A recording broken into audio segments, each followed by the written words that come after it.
আমাদের বেলায় বলে না জামাত ইসলামী জান্নাতের টিকিট বিক্রি করতেছে, তো টিকিট আমরা পাইলে বিক্রি করব?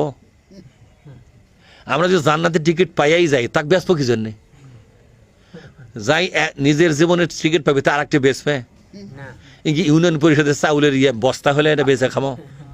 আর জান্নাতের টিকিট একবার পাইলে কেউ বেচবে? তোমর জান্নাতের টিকিট পেয়েছিলেন, বিক্রি করছে নাকি? কথা কন না কে? আবু বকর রাদিয়াল্লাহু তাআলা আনহু তিনিও জান্নাতের টিকিট পেয়েছিলেন, আশারাই মুবাশশারা পেয়েছিলেন না? যারা যারা জান্নাতের টিকিট পায় তারা কি জান্নাতের টিকিট বিক্রি করবে নাকি?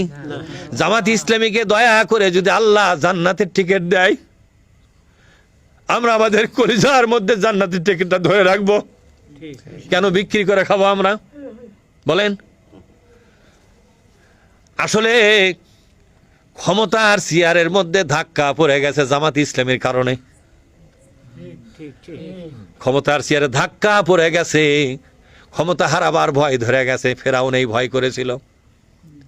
মুসার আন্দোলন এমন তীব্র হয়ে গেল, জাতীয় সংসদে তিনি মন্ত্রী এমপিদের সামনে বলেছিলেন, ইন্নী আখাফু, বলেন ইন্নী আখাফু আইয়ুবাদদিলা দীনাকুম, আমার কেন যেন ভয় হয় এই দেশের শাসন ব্যবস্থা পরিবর্তন করে ফেলাবে এই মুসা। এই মুসা নামাজের ইমাম নয়, খালি রোজার ইমাম নয়, জেকের আলা নয়।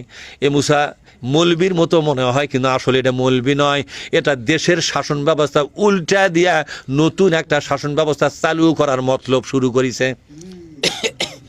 আমার কথা বোঝেননি? আর এটা করতে গেলে তো ক্ষমতা দরকার, আর ক্ষমতা দরকার হলে আমি তো ক্ষমতা তার থাকতে পারবো না। এই ভয়টা তিনি করেছিলেন। তিনি করার কারণে মুসা আলাইহিস সালাম তার দলের উপরে ব্যাপক নির্যাতন চালাছেন। কথা ঠিক না? এমন নির্যাতন চালাছেন যে দেশেই থাকা তাদের ভাগ্য হয় নাই। রাতের অন্ধকারে মিশর থেকে তারা হিজরত করে চলে যাচ্ছিল, কিন্তু এরা মনে করলো যে চলে যাবার শক্তি সঞ্চয় করে আবার আসবে, এই মনে করে যেটি যা কোটি মেরে ফেলে দেবো। চলে যাওয়ার নির্দেশ দিয়েছে কে? তো নিরাপদ রাস্তা তৈরি করার দায়িত্ব কার? মুসা আলাইহিস সালাম বললেন, আল্লাহ আমরা তো ধরা, ইন্না মুদরাকুন, আল্লাহ আমরা তো ধরা পড়ে যাচ্ছি। আল্লাহ কি বললেন? মুসা ভয় করো না, এ পথে আসার তো দায়িত্ব দিছে আমি, আর এ পথটাকে শত্রু মুক্ত করার দায়িত্ব আমার। ওয়ামাই ইয়াতাওয়াক্কাল, বলেন ওয়ামাই ইয়াতাওয়াক্কাল আলাল্লাহি ফাহুয়া হাসবুহু, কোন ব্যক্তি যদি আল্লাহর প্রতি ভরসা করিয়া আল্লাহর কথা নির্দেশ অনুযায়ী যদি বেরিয়ে পড়ে, ওই লোকটাকে হেফাজত করার দায়িত্ব আল্লাহ একাই গ্রহণ করে।